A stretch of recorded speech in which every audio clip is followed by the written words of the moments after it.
Um, we're live right now. We had some problems of echoey during the broadcast, so I had to shut down the initial link and then open another link.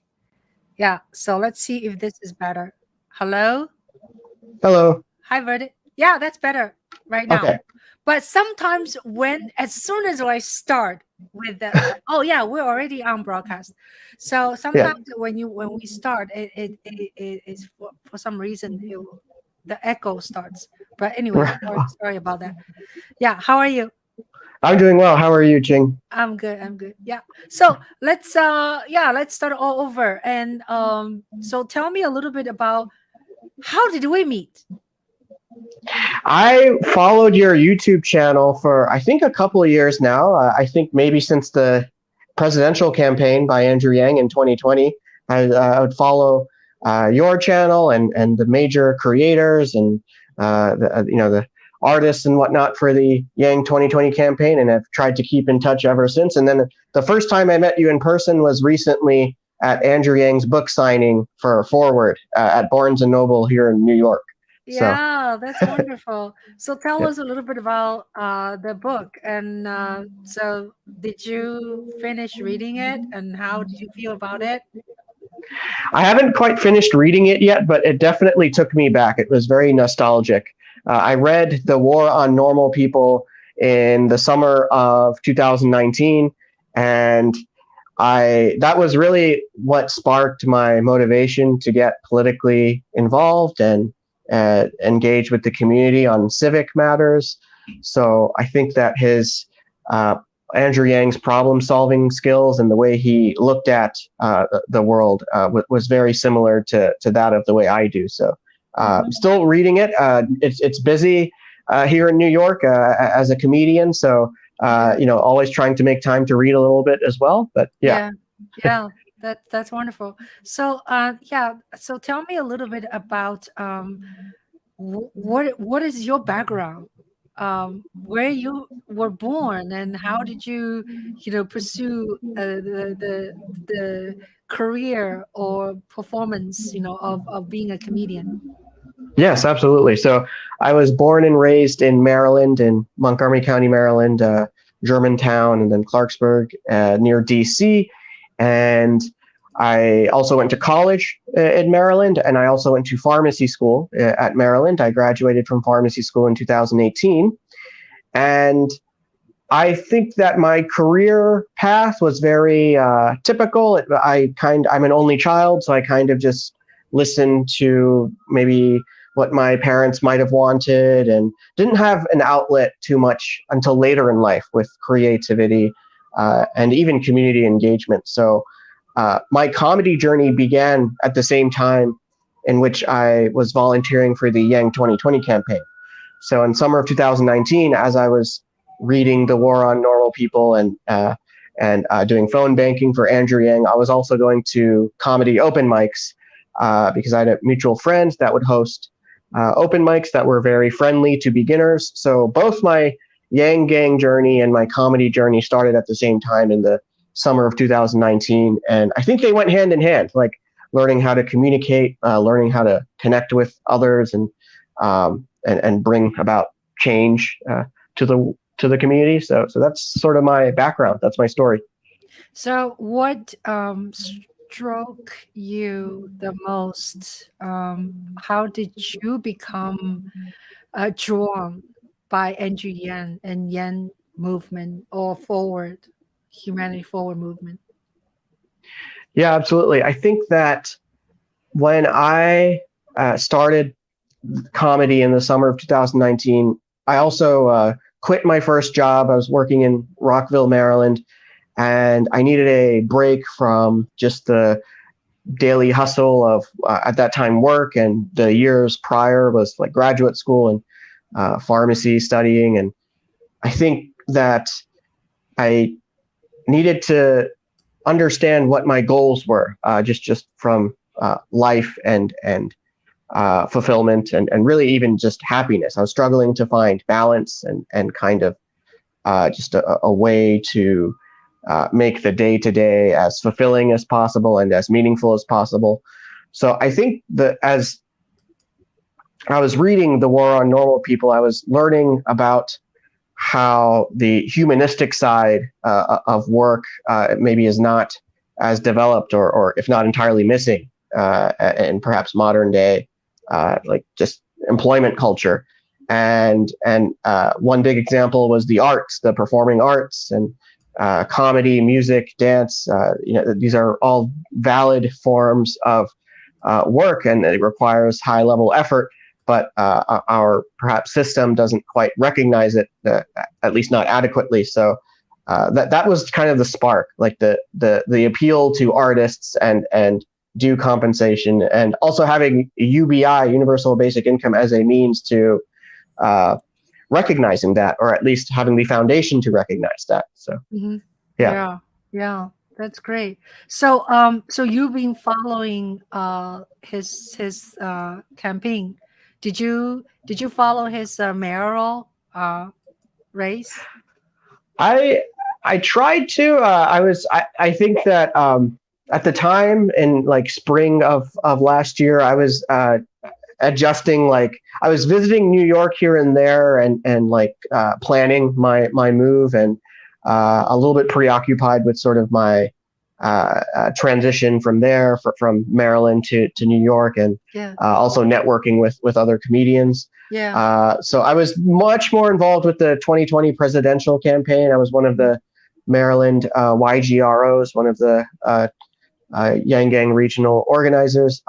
So I tried to loosely keep in touch with the mayoral run, but I also, knowing that I was not living in New York yet, I sort of took a little bit of a step back, but also still embraced the sort of humanistic philosophy. And during the 2020 lockdown, I did keep in touch with the Humanity Forward organizational hangouts and the Zoom meetings, and some of the events that they were doing remotely as well. So yeah, that's wonderful. That's wonderful. So you have a background of having a degree in pharmacy. Right. Did you pursue this profession after you get a degree? Did you become a pharmacist, or you did something else? Yeah, my pursuit of pharmacy school. So in college, in undergraduate, I majored in psychology while taking courses for pre-med. That was kind of a way to maybe appease my parents' expectations on maybe like pursuing like a healthcare career. And then the psychology major, I was very genuinely interested in, like mental health. And then there are a couple of decision points where I realized that the lifestyle of a pharmacist was a little bit more balanced, I felt, at least for my needs and my capacity, than a doctor, than a physician. But I think, like, having gone through pharmacy school, even that was quite challenging.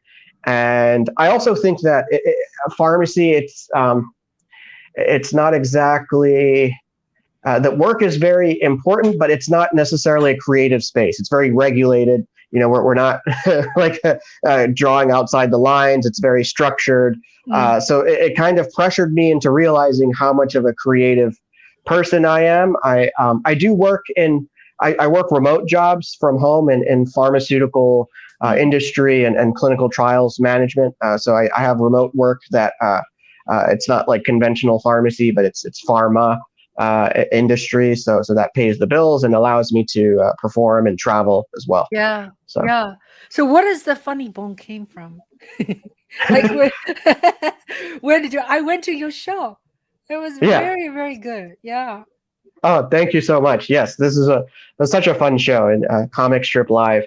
I think that my funny bone, where did it come from? I think growing up, I was sometimes, as long as my parents weren't watching, or my parents' friends weren't watching, I was like a goofy, jolly kid in class.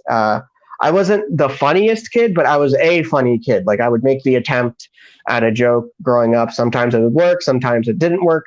So I think that in between, because I was a funny kid, but not the funniest kid, it made me driven to learn the mechanics of humor, like how to write a sound, concise joke, how to create laughter, where to maybe put the twist in the joke, and how to read the room, engaging the audience taste. That I think learning the mechanics and the structure of humor writing and presentation that came from just wanting to be funny with intention and with a plan. That's sort of where my funny bone came from. And also my childhood friend, late childhood. His name is Camilo Diaz. He's a comedian now, and he was able to pave the way and show me the ropes in that summer of 2019. My first open mic was at his place, his open mic that he had run in a restaurant in Germantown, Maryland. So having a friend that was on the other side with experience helped propel me forward as well. Mm-hmm. Wow, that's wonderful. So shall we play a little bit of your? Is on your YouTube? Do you think we can find some excerpts of your performances? Sure. Yeah. Okay. You can go to my. Let me share YouTube. Okay. Okay. I'll share YouTube. You can tell me which one you want to. Wait, this one. This. Okay, so this is a opening of your YouTube. Should we play this?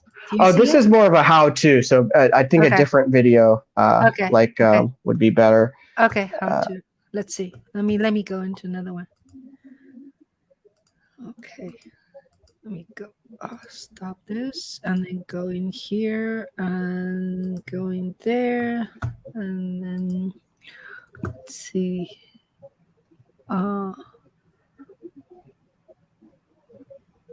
Okay. Try to find it. Oh, it doesn't let me go. Hold on one second. Sure. Yeah, I'm going to go into your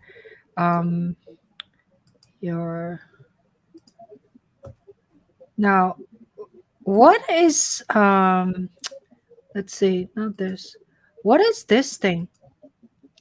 Did you see this? Let me hold on a second. Sorry. Okay. Yeah, we're a little okay. Let's see. Forward, and your YouTube channel is Verma. Okay, YouTube. Okay. Yeah. So tell me a little bit more about what is the process of being a comedian. Now, do you constantly think about what you're like is like you're saying this is pretty funny, I'm gonna write it down, or you have to be intentionally think about certain things? In other words, how does the mind of a comedian go? Do you always think about something funny and then write it down, or it comes very easy when you're on stage, just flows into you? Right.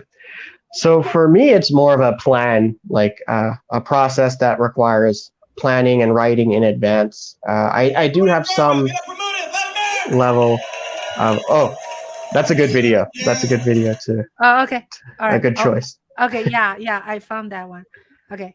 I'll look. I'm going to play that. Okay. So yeah. Let's finish what you were saying. Sure. So, yeah. So for me, it's more. There's more planning and writing that is done in advance, and the life cycle of a joke works where I write it and back to back. Yeah. I write it and then I might tweet it. I tweet the idea or the concept. Yeah. And see how it might get any attention on Twitter. And then sometimes I make like a very short TikTok or like a YouTube short or Instagram reel, maybe just verbalizing the joke into the camera. And that's if I cannot get to like a physical stage yet. If I get to a physical stage and I have a new joke in mind, then it's trial and error. So you know, the way I do it responsibly in terms of controlling risk is that I will do my normal set of curated jokes that I know are polished and work well. And maybe in the middle of that, I will squeeze in a new joke and see how that performs. And I try to record all of my sets, usually both video and audio, or at the very least audio. And to me, it's like a trial and error. So when a joke maybe doesn't work, or it doesn't work as well as I would like, then I try to rewrite it. Maybe I try to, the next time I say it on stage, I'll have more confidence or emphasize certain keywords over the other. So it's trial and error. And I think the hardest is the beginning. You know, when you start as a comedian and you don't have really any tested jokes or material, that's where, you know, you just try as many premises and rank them either in your own notes or mentally, see what works, and then sometimes you do the trial and error and the writing on stage. So some people try to improvise on stage if they don't have a choice or they want to practice. So yeah, it's multifaceted approach, but I like to plan and minimize risk as much as I can. So. Yeah, that's great. So I'm going to play that. This one. Tell us a little bit about this venue, please. Yes, absolutely. So this is a Broadway Comedy Club. It's in Midtown, I think on like 53rd Street, somewhere around there. It's in Midtown, and it used to be called the New York Improv, I think a few decades ago. This club is very beginner friendly. I performed here. This video was in late June, and this was an audition for a month's worth of more shows, being able to perform more shows on professional lineups. So this was like my audition set in front of many of our friends and family and other audience alongside other beginner comics. And I did particularly well in this video, it was a very nice experience. So, yeah. Okay, great. All right. So in the meantime, when I'm talking to you, I send posts to Twitter and also Facebook, because our first link was gone. That's why maybe we lost audience. You know. Okay, that's good. Okay. All right, here we go. Hello to Mudit Verma. Get up for Mudit. Let him in. Thank you. Thank you. I know what you're thinking. What is Aziz Ansari's understudy doing on stage? I look like Aziz Ansari if he worked at Dunkin' Donuts. Yes. My name is Mudit. That's spelled with the words mud and it back to back. Mudit. That's how you spell my name. Mudit sounds like the backup plan if waterboarding fails.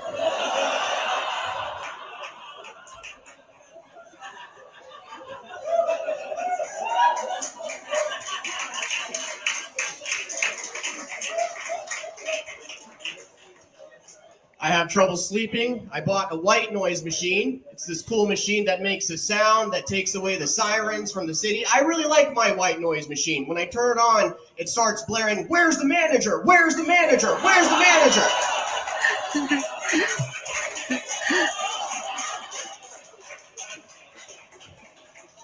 And then it goes, "That's too spicy. That's too spicy. That's too spicy."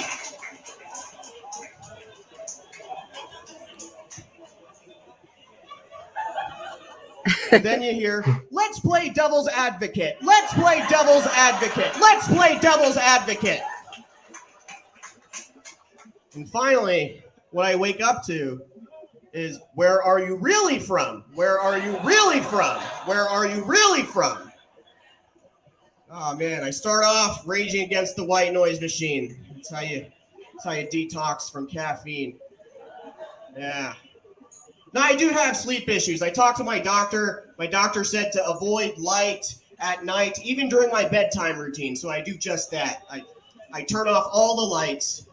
I step into the bathroom to brush my teeth. And then I get kicked out of Planet Fitness. Planet Fitness is a judgment-free zone. I've got work tomorrow, huh? The other day, I had a presentation first thing in the morning for work. And I started by saying that I will be speaking from the heart. And that's code for I did not prepare for this at all. was on an awkward date recently. I met someone on Tinder.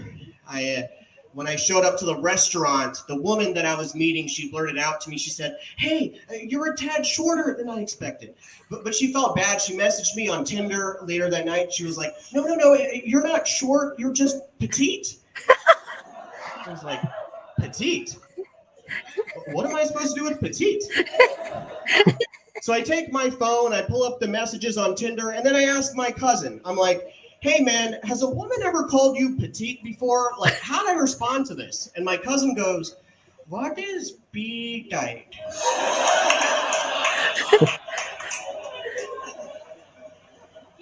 My cousin's from out of town.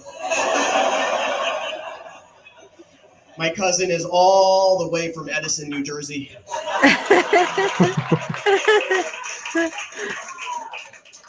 He's got the big pharma consulting accent.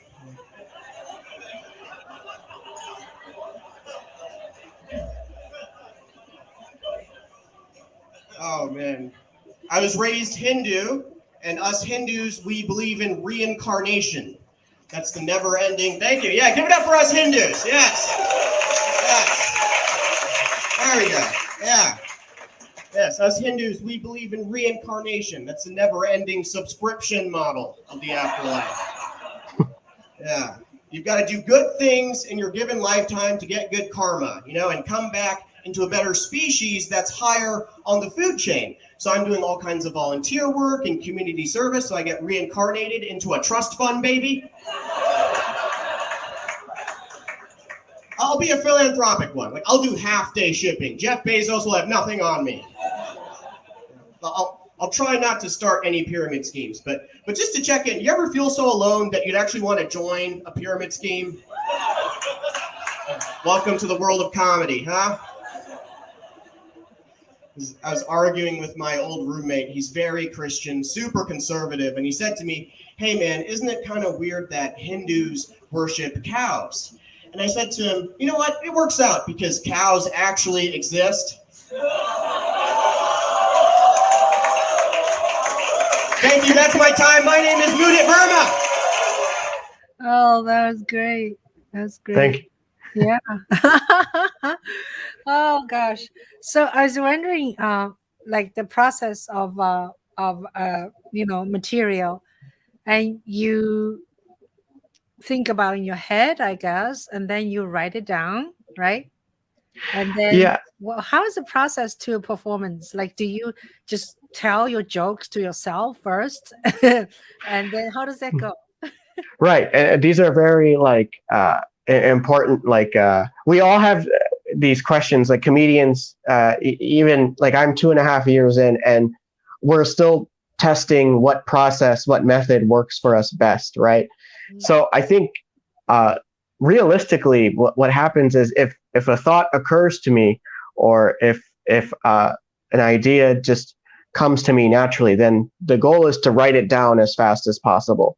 What's more challenging is when I force myself to sit down and with intention, create something from scratch that is funny. I'm trying to get to that more disciplined, more grounded and daily kind of routine of sitting down and with intention writing out organically funny material.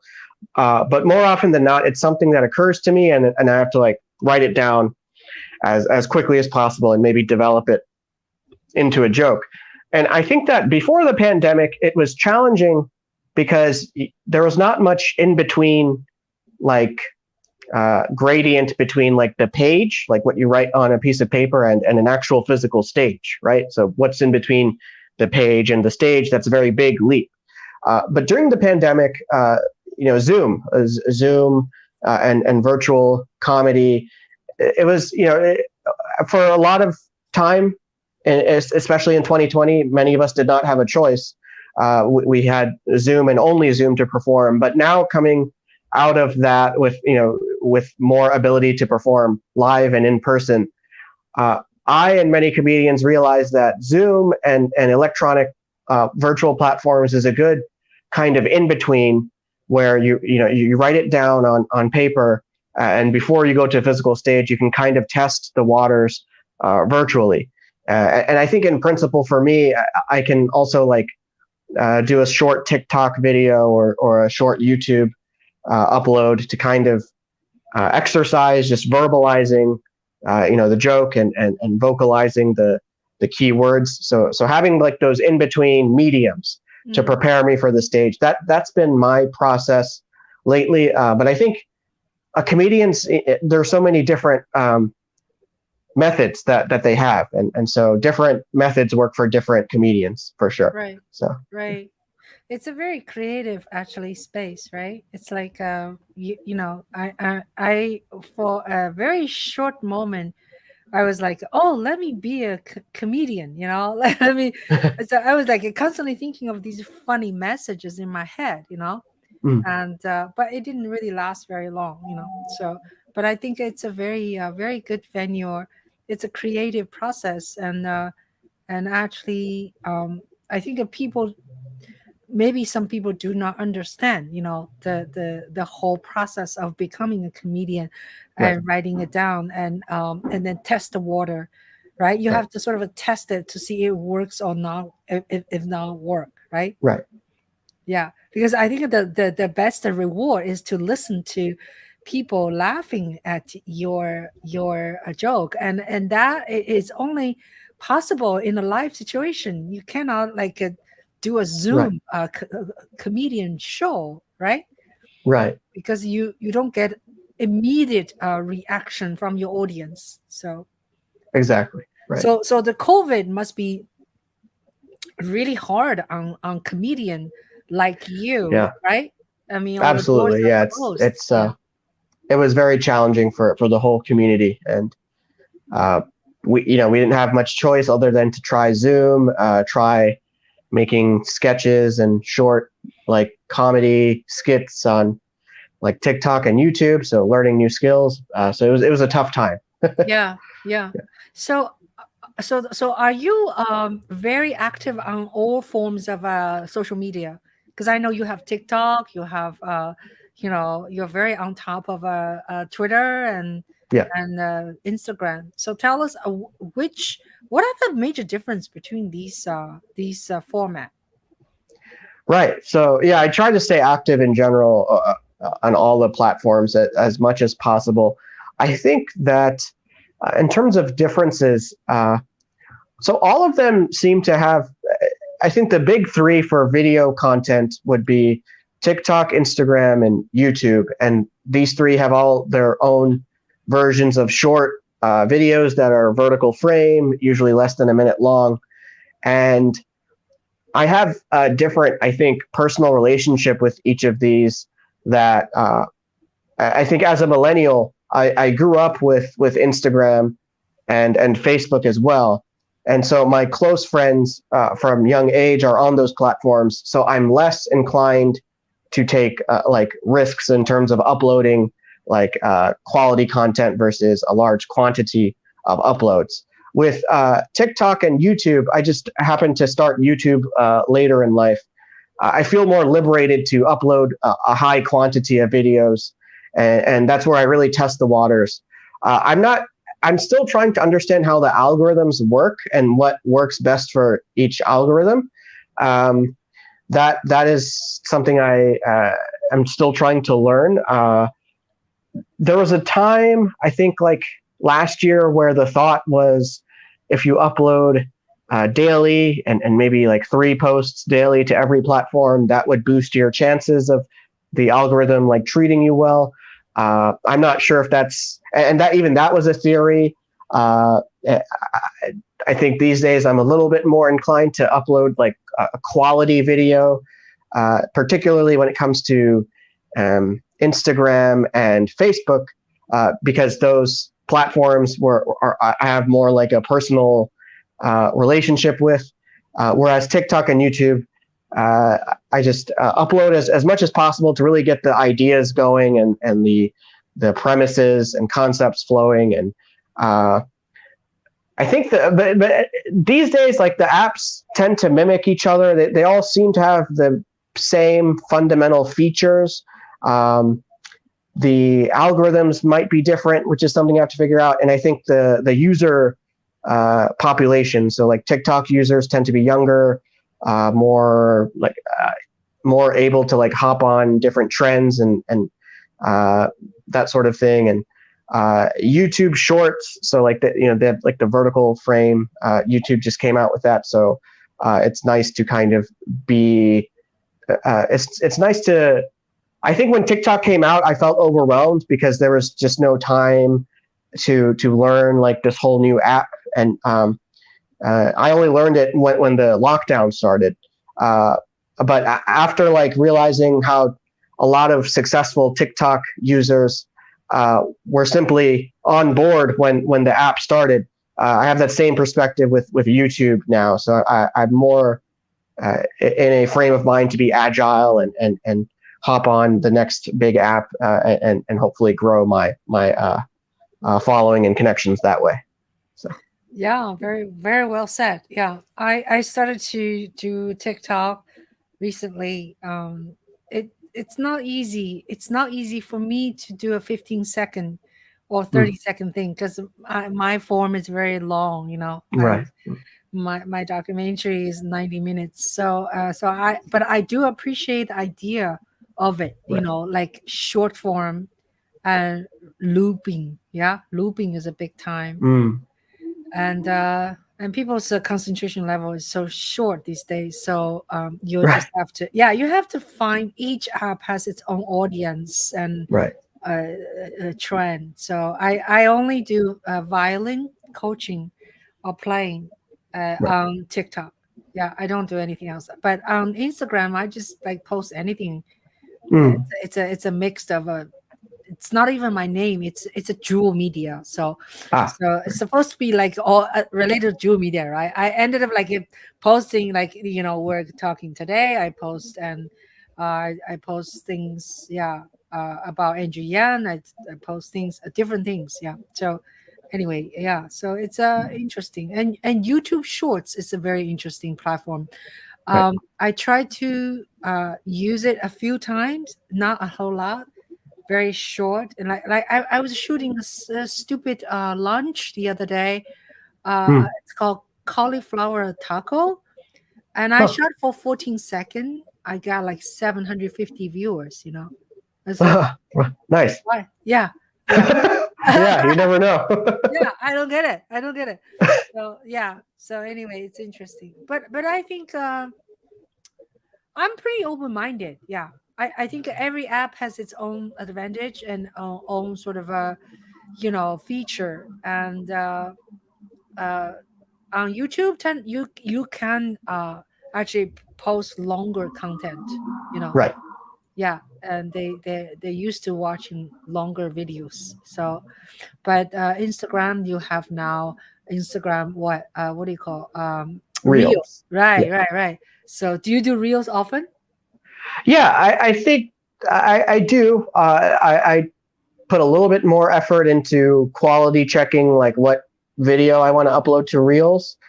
But I do upload somewhat often. I upload a lot more frequently with YouTube Shorts and TikTok. But I think as I become more brave, or than Instagram Reels as well, I can upload more frequently. And I also want to explore long form content. I think there's more like a core meaning behind that. And congratulations on the awards and the accolades with Yang Gang Diary. Thank you. Yeah, it's a long process. I worked. I shot. I followed NGN and his supporters from 2019 May all the way through, for about 11 months, and then pandemic came. March, he suspended. NGN suspended his campaign in February 2020. Then March 2020, So I actually, the silver lining of the pandemic is that I have time to watch all the footage. So it's like 200 hours of footage I shot. So I watched them and then starting to like putting down and writing down and plan to how to put it together. So it took me 7 months to 7 or 8 months to edit the whole thing. So it I was see. ready. Yeah, it was ready last year. Last year this time it was ready. Then I applied for a bunch of film festivals, Mm. and then we won like 4 awards so far. We Wow. won. Yeah, we won Best Feature Documentary in 3 film festivals. One is Toronto Doc Festival, and then International Film Festival Manhattan, Wow. also Rome International Film Festival. So yeah, so now the film is available on Vimeo on demand. So yeah, so Awesome. it's a long journey. Must be. Yeah. It's yeah, it's I don't know. I feel I am a better person uh, uh, than before after involved with Yangan, because I witnessed all these people. They're so crazy and this so selfless. They Mm. are so dedicated to the movement. So I had no idea this whole thing. So for me, it's like a learning curve, and to get involved all the young and nationally, Right. especially when I think the high point is going to Iowa and met so Mm. many people from all over the country. So Mm. that's a lot of fun. Yeah. So how do you feel? Were you disappointed when, like, where were you when the night he announced the suspended 2020 February 11th? Do you remember? Right. I was. It was surprising. It was very shocking. I was. It was I think it was a Tuesday, if I remember correctly, and it was February, and I Mm. was at a comedy open mic in Baltimore, and I. I didn't know that that was going to happen. I was meeting new comedians. This was maybe my 6th or 7th month. That was February 2020, and one of them, like, I was just talking to, like, what do you do? What have you been working on? So Yeah. we talked about comedy. I was working part-time for a mental health nonprofit, and I was also sharing that the other big thing that was taking my time was the Yang 2020 campaign and being a Maryland regional organizer and things of that sort. And they were all like very receptive to that. And then at some point I was like writing jokes in my notebook, and then one of the comedians I met, she turned to me. She said, "Hey, did you hear the news?" I was like, "What? What happened?" She's like, "About the Yang campaign." I was like, "What happened?" She's like, "Why don't you Google it?" So then I Googled it, and then I saw the headline that Andrew Yang suspended his campaign. So it was very shocking, and I was in a situation where it was a very unique situation, especially as a comedian, where like you're processing this bad news, and a few minutes later you have to go on stage. So it was very challenging emotionally to be composed, Yeah. like not just as a person but as a comedian that's Yeah. trying to make people laugh. Yeah. I remember on that particular stage in Baltimore, it was very difficult. I think that there was like a mismatch between my emotional state and maybe like whatever jokes I was trying to say. Yeah. So I drove. So I finished that show, and then I drove to Frederick, Maryland, more of a suburban place in Maryland. And it was like a half an hour drive. So I was able to recollect myself a little bit, Yeah. and then perform again, and I did better. And then when I got home, I could actually like process and get in all the group chats and ask like, did you know this is going to happen? What made the decision? So it's Yeah. very shocking. I don't know, like, what I wasn't able to go to Iowa. I was only able to like volunteer regionally in Maryland, DC, Virginia. Yeah. So I'm not sure. I wasn't able to like witness like the more critical Yeah. points of the, I guess, caucusing or the campaigning in Yeah. Iowa, and I assume that was a big factor. So Yeah, yeah. because the caucus result February 3rd was very poor. You're Mm, suppo- you're supposed to win 15% mm, to be able to carry delegates. mm, He only got 1%, mm, so it's very low. So he knew that, and then February 3rd, the caucus day, there was no result. So he arrived February 4th to New Hampshire. We all went to greet him. We got up like 3:30 in the morning. His flight arrived at 4. All of Wow. this is in the film. You must watch the film.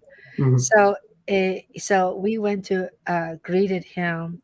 He already knew he's not going to make it, but he was so good. He did not show.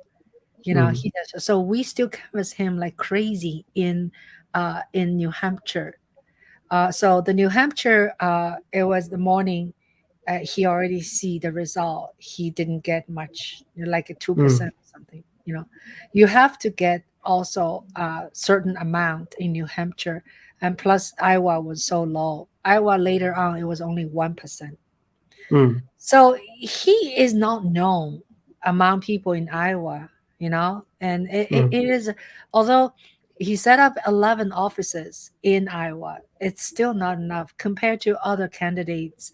They were like politicians before, right? Even Buttigieg was the mayor of South Bend, or Elizabeth Warren or Bernie. They all had a record.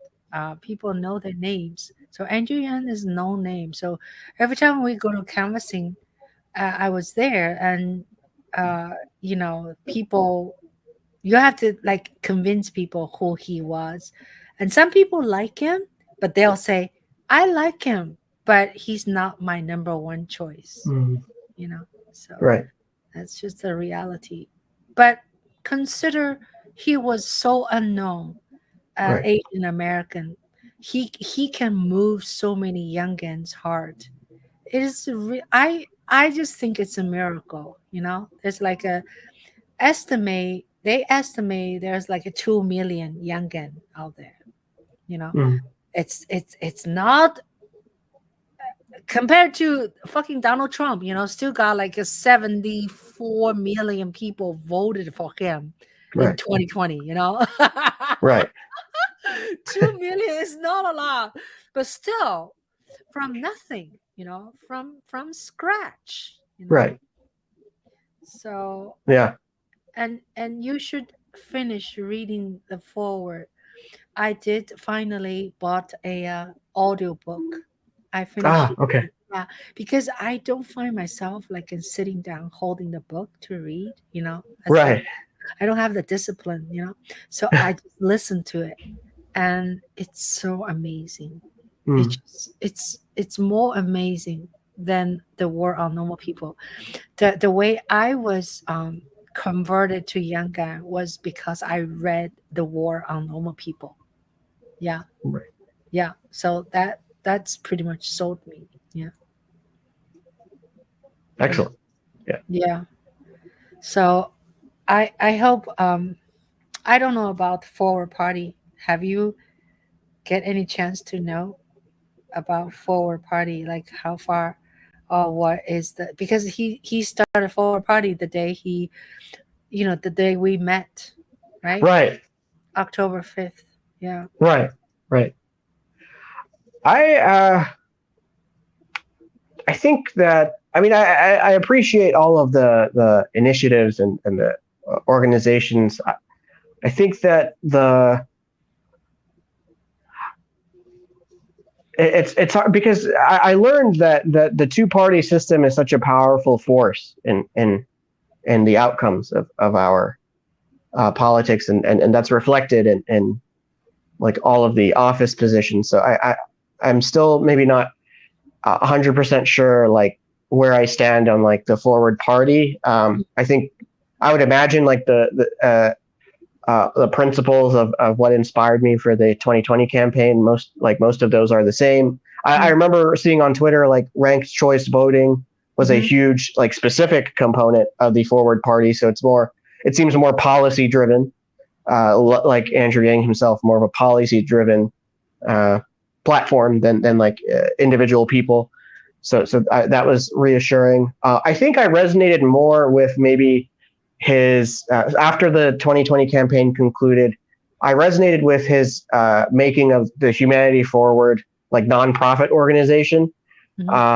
I think that was that spoke to me a lot and seemed like a mechanism to kind of reach out to the community in a way that is maybe not tied, like too politically tied, but a third party that is a political party by definition. So I would have to like read up more on maybe like what would be the implications of being more involved with the Forward Party or joining it formally. Like I would have to like learn about that more. So Yeah, that's true. And I have not been doing enough, homework of following but I did a little bit of reading of his website, of his Forward Party, so mhm. there's still uh, 6 major important things he wrote in his book. One of them are rank, rank choice voting. That's one thing, and they're still also talk about universal basic income, of Mm. course. Yeah, among many other issues. So he actually has been giving people money. He has been giving people money like all along, Mm. Yeah, yeah, like giving. It's like a pirate kind of little pilot program, Ah. giving people money and just to test how it went, how it Mm. goes. So yeah. Anyway, yeah. So shall we play one more of your comedy skit? Tell us a little bit about your future or near future performance as a comedian. Yes. Absolutely. So I'm going to Hawaii. I'm flying to Hawaii later tonight. I'll be performing in Honolulu this Sunday at 7:30 at the Beach House in Aloha Tower. So I'm very excited to go there and perform. Wow, that's awesome. That's awesome. So now, in terms of materials, how many? Say if you have 3 shows in a month, the material must be different, right? How do you do that? Like, do you have a large pool of materials? You can just assemble them in different performances. Yeah, I think that I do have different strategies or like curations, different sets in which the jokes are ordered, or some jokes I don't tell based on whoever the audience is, and I tell other jokes that may be a better fit.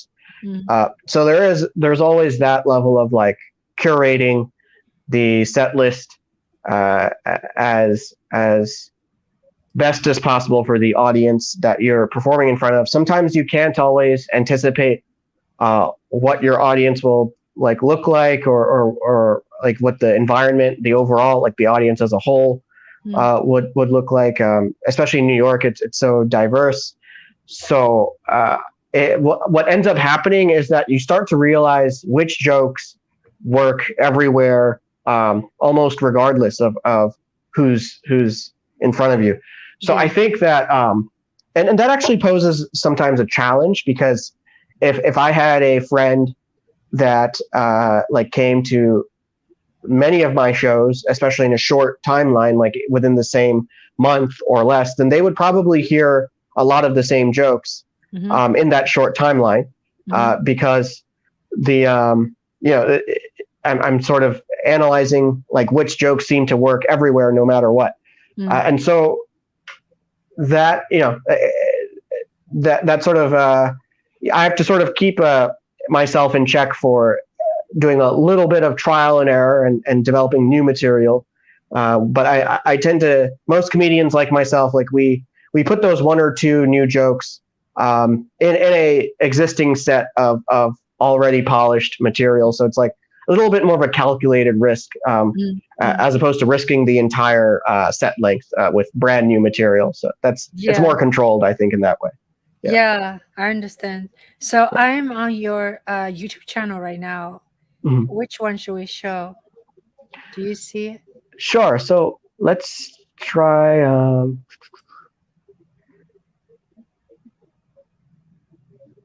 lot of these are short, so maybe we can go to playlists, the playlist tab. Okay. Playlists. And then let me think about like which one. So if you click the full sets by Mudit Verma playlist, Okay. Okay. Thank you. Thank you. so It's great to be here. Did you see it? A lot of new faces. yeah, this could be a good one, I think. This one? The first one? Okay. Yeah. Okay. Let me make it bigger.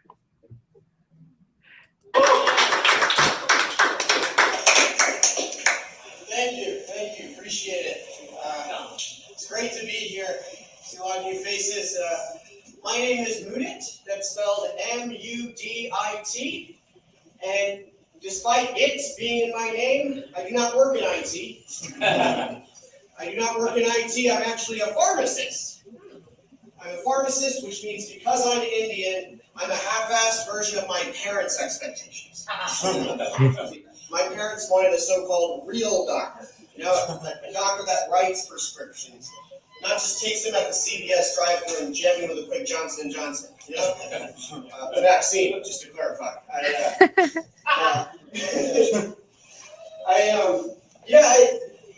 My parents, they give me a hard time, for falling short, not being a physician.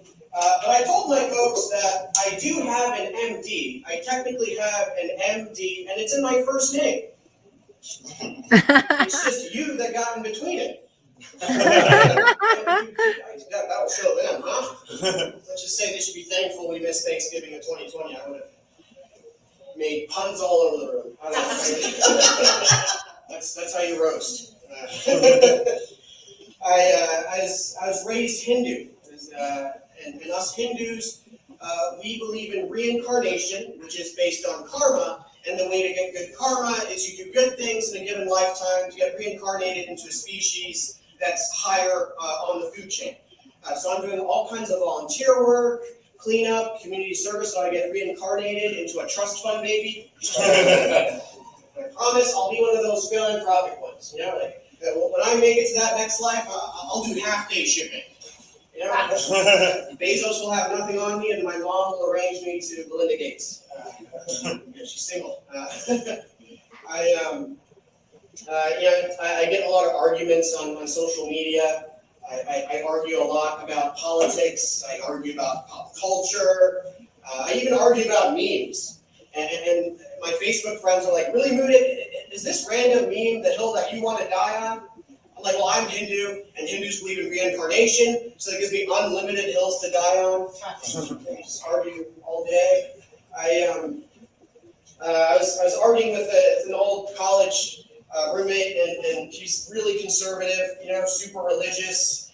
And he said to me, hey, Mudit, isn't it weird that Hindus worship cows? I was like, you know what, man, it works out because cows actually exist. My roommate isn't here. Thank you. So great. Yeah. So yeah. So when you how long are you gonna be in Hawaii? I will be there. I'm actually taking a one-way ticket, so I think like a couple of weeks. I might. Yeah. Oh my God. Yeah.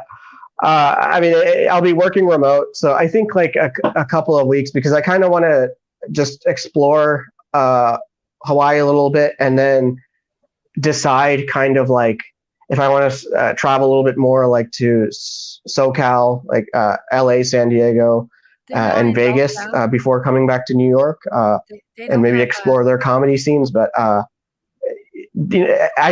wasn't really able to like. I wanted to like take my time in exploring like Hawaii and Honolulu first, so I'm taking a one-way ticket. So I'll definitely be back in New York before the end of February. That I'm confident. So I'll be back soon. Yeah. Yeah, I have a close friend lives in Honolulu. She plays in Honolulu Symphony Orchestra. Oh, excellent! That's so cool. Wow. Yeah.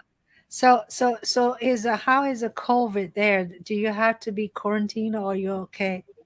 No, I'm fully vaccinated, and I got my booster shot as well. So you upload your Vax card, and your ID, I suppose, to their online system, and then that sort of gets you exempt from having to quarantine. And because I'm traveling like within the U.S., that would be the only requirement for me. I think for outside the U.S., they would have to supplement that, I think, with either like a negative COVID test of a certain kind, Okay. and or they would have to quarantine upon arriving. But I was able to check all of my requirements and ensure that I met those. Yeah, that's wonderful. That's Right. wonderful. Yeah, I wish you all the good luck. Do you have any dates in New York City in the future? Any performance? I have to. I think that. They seem to come like kind of spur of the moment. Like Okay. I think I'll definitely keep it posted on my social media, which is Yeah. at Yeah. I like to mood it on all social media. I'll definitely announce. Yeah. But I'm definitely active, like in terms of I perform in bars, cafes, Yeah. comedy clubs. So I'll definitely post on my social media my next New York City performance date once I secure that and Uh-huh. return from Hawaii and all that fun stuff. Yeah. So No, that's wonderful. So okay, so we're past to 5:15 already, and shall we do a rapid fire? sure. Yeah. Okay. All right. So it's like a fast question, fast answer. Okay. Mhm. All right. So what's your favorite color? My favorite color is blue. I like a shade of blue called True Cyan. It's a very vibrant blue, so I like all blues. Yeah. That's great. And you were born in here, but was your parents from India? Yeah. Yes. So have you visited India? Yeah. The last time I visited India was 2014, winter Oh, break of 2014. It was my last year of college, so I went to India to visit family during then. It was very nice. Yeah. yeah, that's wonderful. So, if you have the luxurious, other than going to Hawaii for unlimited time, and what else continent you want to visit? Right. I would like to visit New Zealand. I've been to Melbourne, Australia, but I didn't get a chance to visit New Zealand. I still haven't visited anywhere in Europe yet. Just by chance, I haven't gotten there. And also, yeah, like traveling is definitely a big taste of mine. I usually prefer warmer weather, just in general. So New York is a little bit tough in that way, but Yeah, I yeah, for vacation and travel and luxury experiences like warmer weather, I usually prefer. So yeah. yeah. That's great. That's great. So, what book did you read recently and you really like? Book I've read recently. So I'm currently reading forward. I have to make more time to actually read that book. The other books I've been reading, it's more of like a work. So I read like comedy writing books. They're more like exercise how to books to keep the mental like juices flowing in terms of creating and writing. So like they're comedy workbooks, but they look like novels or like nonfiction how to. So I'm like split between three comedy, like step by step or writing or structure books on comedy writing. So that's sort of where I'm at. Yeah, that's wonderful. So, do you ever wanted to become like how anybody is a full-time comedian? Like, what is the ultimate like dream? Do you want to have your own TV show or regularly on comedy club? And so, what is the ideal kind of a work and art, and then yet you can make a very good living being a comedian? Right. I'm still trying to learn like what it looks like to be financially dependent on comedy only and what that means and I think that for the time being, I will say I'm satisfied from like the artistic creativity standpoint. Like I'm I like where I'm at with my process in writing and performing comedy. And I think that like having a balance where the thing that's enabling me to travel, especially traveling to places that I want to go to, is the fact that I do have a kind of regular job in the pharma industry. I'm still trying to learn, like, at what point do comedians, like, what threshold financially are they able to kind of really do whatever they want? My understanding is that full-time comedians, they essentially have to travel and go on the road and perform in places like throughout the Midwest and whatnot, and really chase after these clubs to get well-paying spots. And I think that creates a level of stress that can, for me, like maybe impact my creativity a little bit, and I might get burnt out. So I want to like create a financial situation where my creative processes are still intact. So the goals, I think, are more lifestyle. Within comedy, my goals are to create more, write more, do longer sets, and do in more prestigious places. It would be really cool if I could get a big network like special, so like Hulu, Netflix, HBO, etc. Down the road, and the way you get there is to maybe do your own self-produced like special. So like having those baby steps or milestones in place internally, but I also don't want to force myself to like have a comedy goal that is more like constrained to financial milestones. Like I like the creative process I'm in now, and as long as I can stay balanced on the day to day and healthy, like that I'm pretty content with that. Yeah. That's great. That's great. Yeah. So what is your, if you had a choice of having dinner with two people, they're dead or alive, who would you pick? Wow, dinner with two people. That is Not in the same time, okay? Not in the same time. Oh, not at the same time. Yeah. Oh wow. Huh. I think that one person that's alive that I would like to eat dinner with. So Ken Jeong, the comedian actor that was a physician. Ken, I would like to. So he spoke in like this virtual alumni event for my pharmacy school, and also the other health programs from where I went to in Maryland. And so I think like getting that perspective of like going from like a healthcare career to entertainment industry full time, I think that would be very enlightening. Ken, and then I would say I would want to have dinner with my favorite comedian, who's Russell Peters. He's an Indian Canadian comedian that performs all around the world, and he was like the first major comedian to have a presence on YouTube in like 2005, I think.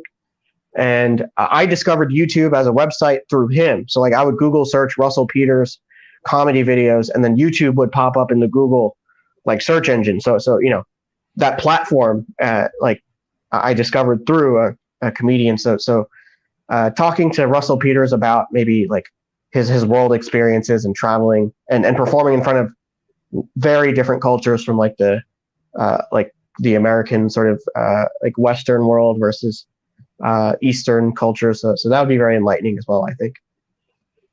That's great. That's great. All right. Very good. Last question. Very simple. Coffee or tea?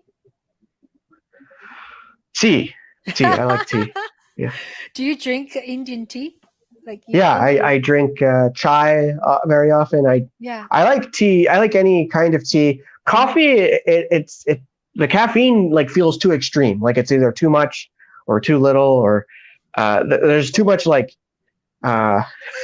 volatility with coffee. Tea, it's like it's always leveled and it feels more balanced and healthy in general. Yeah. Very good. Very good. By the way, do you cook Indian food? cooking has been. I've taken me and my roommate. My roommate is from Bangladesh, so we cook together sometimes. He's much more of a leader in the kitchen, and I follow his lead in terms of cooking. So I have a lot to learn when it comes to cooking. I think some of it comes from discipline. Yeah. So I was raised vegetarian, and I think vegetarian dishes are more complicated Yeah. than meat. Yeah. And so that creates like this learning curve where Yeah. for many years I was discouraged from learning how to cook just because my diet was so different from my roommates and my classmates. So Right. that's been actually a challenge, but I feel driven to like learn more cooking. It's like, I think the challenge is like, I'll take a class and I'll cook a big meal like 1 or 2 nights, but then to keep it a habit, I think making it a habit has been a struggle. So So are you still vegetarian now? yeah, I am. I have tried meat, like bites and pieces of meat. Like I studied abroad in Singapore, so like many cultures are there. So I've tried bites and pieces, but I couldn't like eat a whole meal or a whole entree. It's just too different, and so the vegetarianism kind of stuck. It's like I couldn't really reverse it, or yeah. So Wonderful. Yeah, I'm a part-time vegetarian. okay. Yeah, but I don't really like meat. But my family, my son and my husband, they don't eat meat, so I have to cook meat for them. Then I Okay. eat a little bit. Yeah, but if I had a choice, I when I go out, I just order vegetarian dishes. Excellent. Yeah. So I've been doing that for years, for a long time. Yeah. Mm. But anyway, but I'm not against the meat. I just don't like meat. I'm not against it. Mm. It's just the smell of it doesn't like turn me on. Right. Yeah, I like vegetable. So yeah, it's great to talk to you. I would love to come to your show again, and yeah, keep me posted. Will do. Yeah. So sorry about our broadcast, and yeah, but this broadcast will be remain on YouTube, and Okay, great. yeah, I will update some of the information on it. Put a what do you call thumbnail on it, because Sure. I just created right now, so there's no thumbnail. Yeah. Sure. So yeah. And thank you so much for talking with me. And yeah, we can do this again some other, like a 6 month later, Sounds to great. see, see how your progress, going to Hawaii. Maybe you're immigrant there. Yeah. Okay, great. Thank you so much, Mudit. Yeah. Thank you so So much, Ching. yeah, take care, and be safe. Right now it's still pretty crazy with this virus, right? Right. Yeah, so be safe. Okay, all right, Okay. and have a Thank you. great trip tonight. Yeah. Okay. Thank you. Bye. Bye. Bye.